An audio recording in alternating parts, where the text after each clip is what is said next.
what I deduced from that was that cholesterol is not a direct marker for animal food consumption. I'm sure a lot of you have experienced maybe even your cholesterol going down or changing and becoming better as you're on a higher animal product diet. It's not something that's completely linear where you're vegan and your cholesterol is low and you're an omnivore and your cholesterol is high. It just doesn't work that way. So Campbell kind of assumed that it did, which I think was a big problem in the book. And in the data, the non-fish animal protein, which is stuff from like meat, eggs, and dairy, it had no statistically significant association with any disease, none at all. And it was negatively correlated with most cancers, which means that people eating more of this kind of protein were actually getting less cancer than everybody else. And we didn't hear about that in the China study book. And fish protein was the only thing that had anything kind of funky about it, and it was strongly associated with liver cancer. But the fish-eating regions were near water, which is like kind of humid regions, and this is where hepatitis B and aflatoxin, which is a carcinogen that causes liver cancer, that's where it proliferates. So it's kind of a question of, okay, are you going to blame the fish for this, or are you, sorry, you going to fix me? Okay. Am I a cat? No, it's not. It's not staying in. It's not staying? Okay. We're having technical difficulties. Do you have a question? Yeah. Is the China study based on that book? The China study, the book itself, it has one chapter based on this China study, and the rest of it is a compilation of some other things I'll be talking about a little bit later in the presentation. But it's called the China study. I think that was the publisher's decision, and I don't think actually Campbell was going to call it that originally. So it's kind of misleading because the entire book is not just about the China study. But the part that's from Chinese statistics comes from that book? Yeah, that blue book, that's all the China study itself. Yeah, the China study. Yeah, you're very welcome.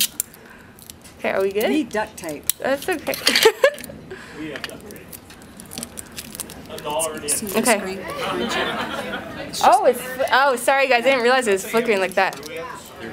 Could be. Okay, well, I'll keep talking, I guess. So fish protein was only associated with that one kind of cancer, and apart from that, for the most part, fish was associated negatively with most diseases. So people who were eating more fish were living longer, getting less disease. Overall, they were healthier. Yet, nonetheless, fish is one of the foods that we're supposed to eliminate based on the China study. Go figure. We good now? Thank you very much for your taping. Thank you for fixing me. Now, here's the really interesting part. Plant protein has more positive associations with cancer than animal protein does, including with colon cancer and leukemia.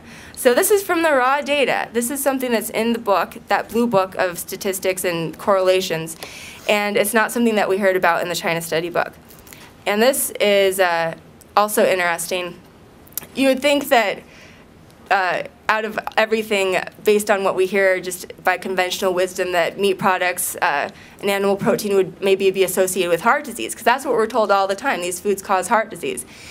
In the China study data, the correlation between fish, or for animal protein that didn't come from fish, and heart disease was 0.01, which is almost, for anyone who has a statistical background, this is almost perfectly neutral. There's no relationship whatsoever.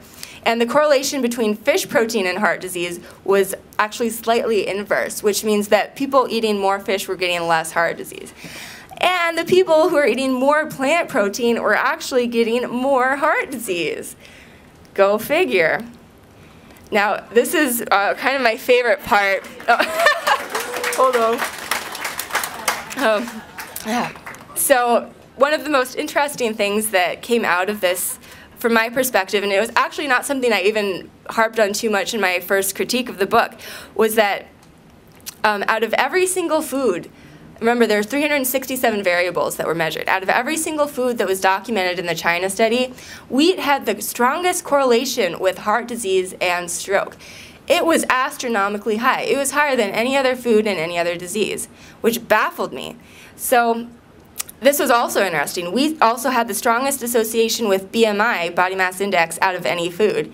And this is something that persisted even after I tried adjusting for calorie intake, activity level, macronutrient ratios, and other foods.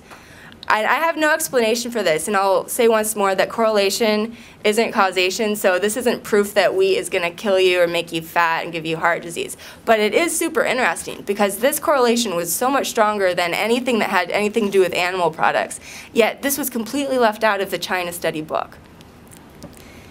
And I found this really interesting. In one of those critiques that Campbell wrote of my critique, which I flashed earlier on the VegSource website, he wrote, in response to what I wrote about pointing out this strong correlation about wheat, he said, "The correlation of wheat flour and heart disease is interesting, but I'm not aware of any prior and biologically plausible and convincing evidence to support an hypothesis that wheat causes these diseases." So basically he's saying, "Oh, that's interesting, but I've never heard of that before. We don't have any evidence." So imagine my surprise when I found this paper by Campbell himself, written in 1996. Significant differences in the diet of rural Chinese population studied suggest that wheat consumption may promote higher insulin, higher triglycerides, and lower sex hormone binding globulin, which is a marker of insulin resistance. Such a profile is consistent with that commonly associated with obesity, dyslipidemia, diabetes, hypertension, and heart disease. So, I don't know. This was 2010. This was 1996. I don't know what happened in those 14 years to make this paper completely disappear from memory, but there it is in a peer-reviewed journal nonetheless. Brain fog, that must be it. Maybe I had a lot of, maybe it was too much wheat causing brain fog. It could have been a lot of things. And this was a little bit more about it. So he said there were no biologically plausible mechanisms that he knew of. He actually wrote about some biologically plausible mechanisms in this very paper. And he wrote, I'll just quit, I don't want to just read quotes all day, but this is, I found it was interesting. "The effect of rice and wheat on sex hormone binding globulin was remarkable and unexpected. Nevertheless, there is some evidence to suggest that rice and wheat can have significantly different effects on the biochemical variables we measured. Wheat may be unique in its relative capacity to stimulate insulin. The relative differences in the fatty acid proportions and amylose content for wheat and rice may be thus responsible for modulating serum, sex hormone binding globulin, I mixed those letters up, triglycerides, and insulin." So he was already writing about possible mechanisms that involved wheat. I just found it astounding that this was actually one of his peer-reviewed papers, and it just received absolutely no mention in the China study book. I mean, there wasn't a single bad thing said about wheat. And again, this isn't proving causation, but the fact that he relied so heavily on the China study data to prove his animal protein causes heart disease and cancer stuff, and used so many kind of sneaky chains of variables to prove that, and yet ignored this direct, astounding correlation, that really disturbed me.